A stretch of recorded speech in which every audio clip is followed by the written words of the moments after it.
राजस्थान में कांग्रेस के शासनकाल में एक यात्रा निकली थी, पद यात्रा, अजमेर से जयपुर तक। सचिन पायलट जी ने यात्रा निकाली और कहा पेपर लीक कितने हो रहे हैं कि मैं छात्रों के हित में पद यात्रा निकाल रहा हूं, मगर अफसोस कि उन्होंने उसके ऊपर कहीं कोई शिकन नहीं आई। उन्होंने, और सुनिए, इनके मुख्यमंत्री ने बोला, बात रिकॉर्ड पे जा रही है, इनके मुख्यमंत्री ने बोला मैं तो जादूगर हूं, सब ठीक कर दूंगा। और उस समय सचिन पायलट जी का मीडिया में बयान है जिसमें उन्होंने कहा पेपर लॉक में था, लीक हो गया। ये कैसी जादूगरी है? अब मैं बताना चाहता हूं, आज मैं पूछना चाहता हूं, विपक्ष की सरकारों में जहां पेपर लीक हुए हैं, क्या वही मानदंड होगा जो हमारी सरकार के लिए है? पंजाब हो, झारखंड हो या कर्नाटक हो, क्या एक मंत्री के लिए एक रूल रहेगा या हर मंत्री के लिए अलग अलग रूल रहेगा? अब बॉल इनके कोर्ट में है और इन्हें तय करना है। मगर मैं याद दिलाना चाहता हूं, हमारे सदन के एक सम्मानित सदस्य जो अभी अभी आए हैं, श्री कपिल सिब्बल जी, जो बहुत प्रख्यात वकील हैं और ज्यादातर विवादास्पद विषयों के प्रख्यात वकील रहे हैं, उन्होंने शिक्षा मंत्री रहते हुए यह वकालत करने चले गए कि साहब हम बच्चों को लीगल एड देंगे। इनके शिक्षा मंत्री रहते हुए 2009 से 12 में सिर्फ, सर 2010 में रेलवे रिक्रूटमेंट बोर्ड, 2011 में all India engineering entrance examination, 2011 में हरियाणा बोर्ड और 2012 में एम्स। सर आप समझिए, मैं कहना चाहूंगा, यानी जिस पर होना चाहिए था इल्जाम, वो लेके आ गया वकालत का पैगाम। अब पता नहीं है छात्रों का करेंगे काम या करेंगे छात्र हितों का काम तमाम। मुझे लगता है कि आज सारे के सारे, और मैं एक और बात कहना चाहता हूं, हमारे बहुत से लोगों ने यह कहा कि नीट को समाप्त कर देना चाहिए। मैं सभापति महोदय बताना चाहता हूं, जब नीट नहीं थी 2016 में, तो क्या होता था? प्राइवेट कॉलेजेस की सीटें नीलाम हुआ करती थी, लाखों लाख रुपए में। वो गरीब और मध्यम वर्ग के बच्चे को तो कभी उसके लिए स्वप्न से बाहर था कि 25 लाख 50 लाख रुपए देकर एडमिशन पाएगा, पीजी में कहीं 1-1 करोड़ रुपए देकर एडमिशन पाएगा। मगर आज प्रधानमंत्री जी ने जो काम किया है इस साल के नीट में, कैसे कैसे बच्चों को अवसर मिला। कुछ उदाहरण देना चाहूंगा। राजस्थान के बाड़मेर में एक दिहाड़ी मजदूर लखा की बेटी को और बूंदी में राजस्थान की सूरज सैनी को मौका मिला है।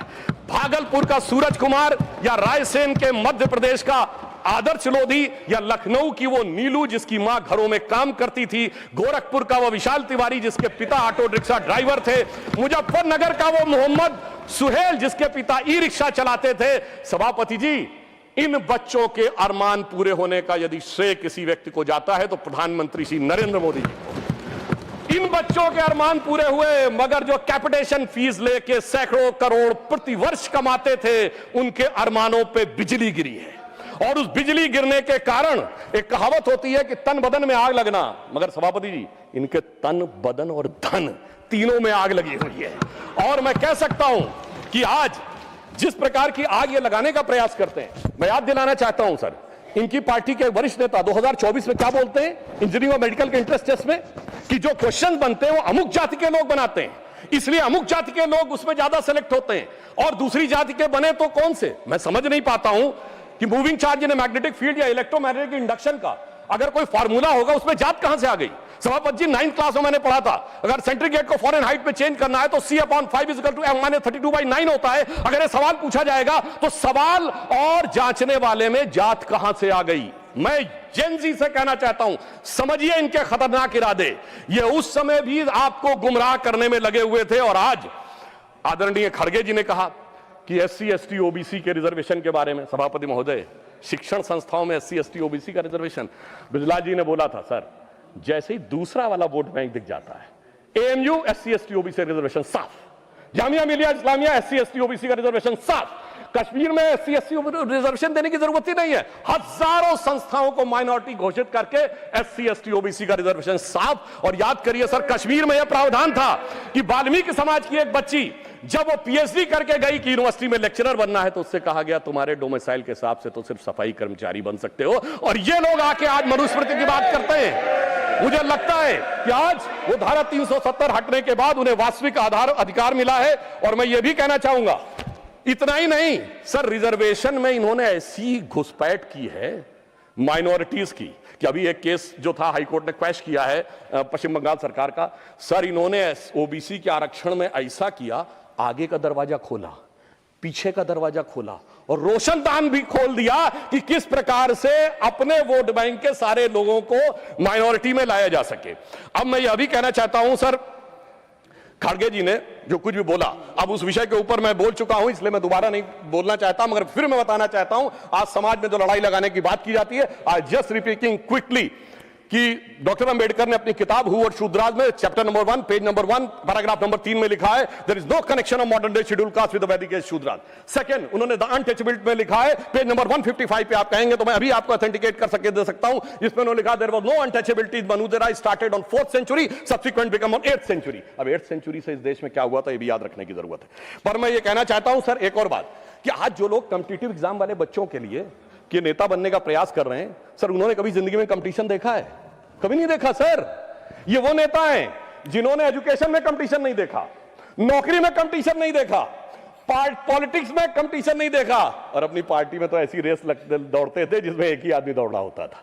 तो आप सोचिए कि जिन्होंने कभी रियल में कॉम्पिटिटिव एग्जाम क्वालिफाई नहीं किया, मतलब फेस ही नहीं किया। दूसरी तरफ हमारे नेता नरेंद्र मोदी जी जमीन से एक एक परीक्षा को पूरे करते हुए किस प्रकार से उभर कर सामने आए, तो साफ समझा जा सकता है। मैं सर कोट करना चाहता हूं, सर दुनिया की सबसे बड़ी, सर आपने अपने टर्म में बोलिए, दुनिया की सबसे बड़ी कंपनी एनवीडिया के चीफ सर जेनसेन हुआंग ने 23 सितंबर 2024 को कहा है, एनवीडिया के सीईओ ने, उसने कहा whenever I meet PM Modi I find an incredible student in him. तो एक तरफ है हमारे नेता जो motivated, dedicated and incredible student है, दूसरी तरफ एक वो है जो फ्रस्ट्रेटेड, रिजेक्टेड और हर लोकसभा सत्र के बाद इंटरनेशनली इनविजिबल नेता है। अब मैं एक और बात कहना चाहता हूं, एक चीज जो हमारे लिए चिंता का विषय है सर, देखिए जिस प्रकार की भाषाएं आई वहां पर बच्चों के उसमें वो बहुत अशोभनीय और चिंताजनक था, जिस ढंग की भाषा का प्रयोग किया गया, मगर बच्चों की क्या गलती है सर? जो बड़ों से सीखते हैं, यदि यहां पे गालियां दी जाती हैं, अभी जो सदन में सदस्य खड़े हुए उन्होंने भी गाली वाली दी थी, अलग बात है। प्रधानमंत्री जी को बिहार में मां की गाली दी जाती है, आखिर में बच्चे बड़ों से ही सीखते हैं। तो मुझे लगता है ये अभी ध्यान रखना चाहिए। मगर मैं दलगत भावना से अलग होकर कहता हूं, आज जो कुछ आपने सुना, हम इस तरफ पक्ष के हो या उस पक्ष के हो, क्या हमें नहीं लगता कि इस विषय को लेकर हमें चिंता होनी चाहिए? इस पे पूरे सदन को चिंता होनी चाहिए और इसका मार्ग प्रशस्त होना चाहिए। इसलिए मैं सदन की तरफ से कहना चाहूंगा कि शील, विनय, आदर्श, सभ्यता, तार बिना झनकार नहीं है। शिक्षा क्या स्वर साध सकेगी यदि नैतिक आधार नहीं है? और मैं यह भी बताना चाहता हूं सर, मैं जेन जी से भी कहना चाहता हूं कि आपने एक गाना सुना होगा, यही उम्र है कर ले तू गलती से मिस्टेक। तो मैं बच्चों से बताना चाहता हूं, ये पानी की बोतल 10 रुपए की आती है, मगर Instagram free, Facebook free, WhatsApp free, Twitter free, ये फ्री क्यों दिया जा रहा है भाई? जबकि वो सभ्यता क्या कहती है, there can never be a free lunch, if there is a free lunch there has to be poison in it. तो मैं समझना चाहता हूं वो फ्री आपको इसलिए दिया जा रहा है ताकि आपके दिमागों को कैप्चर किया जा सके।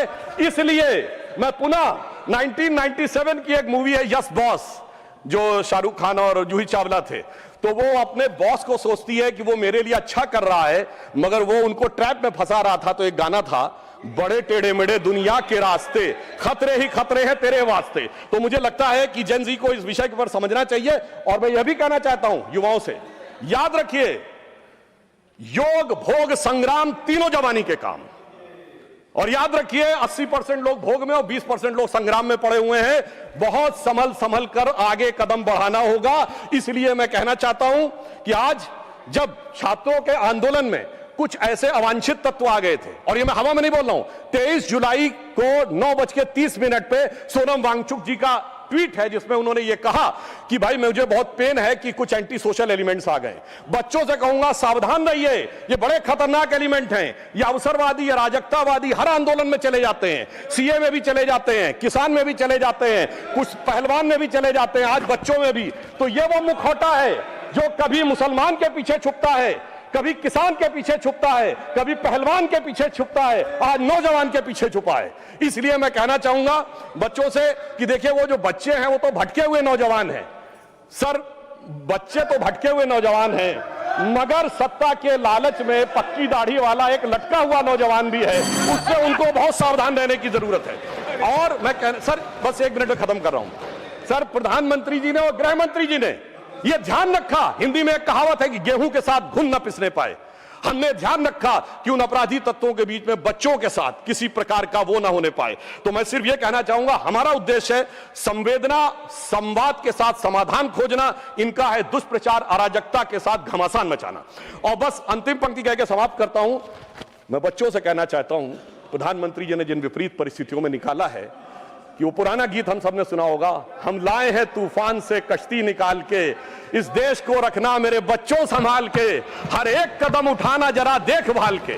और अंत में कहना चाहूंगा बच्चों से यह भी कि हां, हो सकता है कुछ कष्ट आपको हुआ हो, मगर हम उन लोगों में से नहीं हैं जो अभिमानी राम गोपाल जी कहते थे, कार सेवक चढ़ तो गए थे मगर चिपक गए, साथ साथ के गोलियां मारी गई थी, कनपट्टी पर सटा के गोलियां मारी गई थी।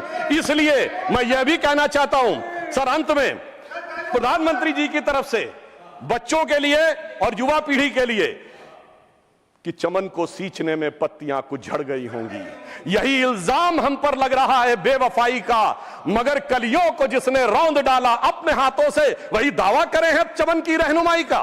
धन्यवाद। Thank you. माननीय सदस्यगण प्लीज। कुल लगभग 63 तो इसमें यह प्रावधान किया गया है 2024 के एक्ट के सेक्शन 12 में, सेक्शन 12 और बी, ए एंड बी दो नए संशोधन किए गए हैं, जिससे जांच एजेंसी को 2 महीने के अंदर ही अपनी जांच पूरी करनी है। और पहले प्रावधान यह था कि केवल सेंट्रल एजेंसीज करेंगी, अब स्टेट्स को इंपावर किया है कि वो चाहे तो स्पेशल टास्क फोर्स अपनी बना सकते हैं और उसे भी 2 महीने के अंदर जांच देनी होगी। यानी स्टेट्स को भी पावर दिया है और उसके लिए स्पेशल टास्क फोर्स की व्यवस्था भी की है। परंतु सभापति महोदय, जांच कितनी भी द्रुत गति से हो, जब तक न्याय द्रुत गति से ना हो तो भी समस्या होती है। तो इसमें यह व्यवस्था की गई है, सेक्शन 12 में यह प्रावधान किया गया है कि स्पेशल ट्रैक कोर्ट बनेंगे, फास्ट ट्रैक कोर्ट बनेंगे, जो डे टू डे बेसिस के ऊपर हियरिंग करेंगे और इसके लिए कोई भी राज्य या केंद्र शासित राज्य या प्रदेश उच्च न्यायालय के मुख्य न्यायाधीश की अनुशंसा के ऊपर डेजिग्नेटेड कोर्ट का गठन कर सकेगा।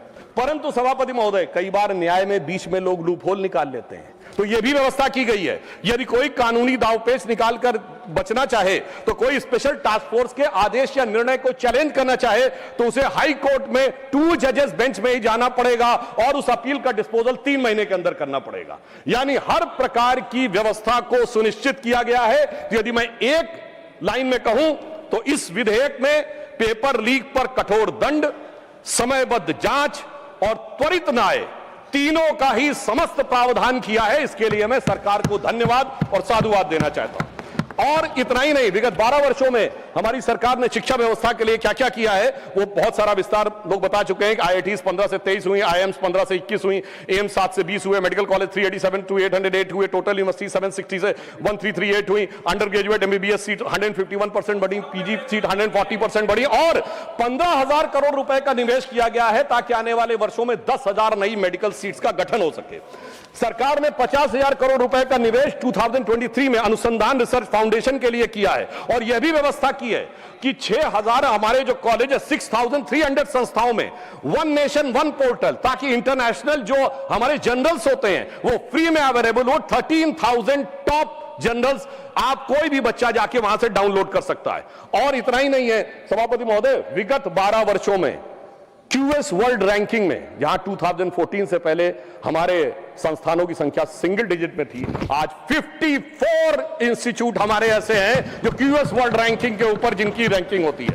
और मैं यह भी बताना चाहता हूं, आज भारत की शिक्षा व्यवस्था के प्रति क्या आकर्षण उत्पन्न हो रहा है। 58,000 से अधिक विदेशी छात्र आके पढ़ रहे हैं। आज स्थिति यह है कि पहली बार हमारे संस्थान, आईआईटी मद्रास का जंजीबार में कैंपस बना है, आईआईटी दिल्ली का अबू धाबी में बना है, आईएम अहमदाबाद का दुबई में बना है। और अभी प्रधानमंत्री जी इंडोनेशिया गए थे तो पहली बार आईएम बेंगलोर के कैंपस के लिए इंडोनेशिया की सरकार ने रिक्वेस्ट किया है और उसकी अनुमति प्रदान की गई है। यह दर्शाता है कि शिक्षा व्यवस्था के लिए काम किए। और एक और मैं कहना चाहूंगा, हमारे विपक्ष में कई विद्वान लोग बैठे हैं, अब भारत का जो फॉरेन रेमिटेंस है $135 बिलियन आता है और उसमें से पहली बार ऐसा है विगत 2 वर्षों में जब वो डेवलप्ड इकोनॉमीज में से आता है। यानी हमारा जो टैलेंटेड यूथ है, जो जाके जिसको आप हाई लेवल स्किल वाले जॉब्स कहते हैं, उनमें से करके वो ला रहा है। तो यह दिखाई पड़ता है कि हम कितने सही ढंग से काम कर रहे हैं। माननीय खड़गे जी ने बोला था कि साहब हमने उनसे सीखा और हम ही जो है वो उनसे सीखने के बाद ये नीट का और एनटीए का विषय लाए। तो मैं कहना चाहूंगा, माननीय मंत्री जी ने बोला था कि 1992 में अवधारणा दी थी और उसके बाद 2014 तक राह देखते ही रहे। इसे कहते हैं आह को चाहिए एक उम्र असर होने तक। तो इसलिए मैं कहना चाहता हूं वो वास्तविकता में मोदी जी की प्रतिबद्धता से वह विषय सफल हुआ। और मैं उस डिटेल में नहीं जाना चाहता, बहुत सारे डिटेल्स माननीय मंत्री जी ने बताए किसके कालखंड में क्या क्या पेपर लीक हुए, पर एक उदाहरण देना चाहता हूं। ये तो अपने नेताओं के प्रति संवेदनशील नहीं है। मैं याद दिलाना चाहता हूं देवव्रत महेश रेखे, जिसने 19 साल की उम्र में दंडकम पारायण शुक्ल यजुर्वेद का करके दिखा दिया। यह है हमारी एक्चुअल जेन जी की प्रतिभा, और इस प्रतिभा को निखारने और संवारने के लिए हमारी सरकार पूरी तरीके से प्रतिबद्ध है। और वो कितनी संवेदनशील है उसका प्रमाण उपसभापति महोदय यह है कि हमारे इसी सदन के नेता माननीय नड्डा जी और पीएमओ में राज्य मंत्री जितेंद्र सिंह जी दोनों गए और उन्होंने सोनम वांगचुक जी का अनशन समाप्त करने में सफलता हासिल की। पर संवेदनशीलता के अलंबरदारों से मैं पूछना चाहता हूं, स्वतंत्र भारत का पहला आमरण अनशन हुआ था 19 अक्टूबर 1952 को पोट्टाभी श्रीरामुलु ने, किस लिए कि आंध्र को अलग किया जाए। मगर सभापति महोदय 15 दिसंबर 1952 तक और उनकी मृत्यु हो गई उस आमरण अनशन में, मगर सरकार के कान पर जूं नहीं रोगी थी। यह दिखाता है कि कितनी संवेदनशीलता थी और कितना। फिर हमारी सरकार ने जो भी कार्य किए, 2 चक्र की वार्ता की माननीय नड्डा जी ने और माननीय जितेंद्र सिंह जी ने। उसके बाद फास्ट ट्रैक कोर्ट का अनाउंसमेंट प्रधानमंत्री जी ने किया, कैबिनेट में कठोर प्रावधानों वाला बिल पास किया, मध्य रात्रि में छात्रों के लिए संदेश किया और छात्रों की भावनाओं का सम्मान करते हुए हमारे शिक्षा मंत्री धर्मेंद्र प्रधान जी ने इस्तीफा दिया, जिन्होंने अपने कार्यकाल में कई उल्लेखनीय सकारात्मक कदम उठाए थे।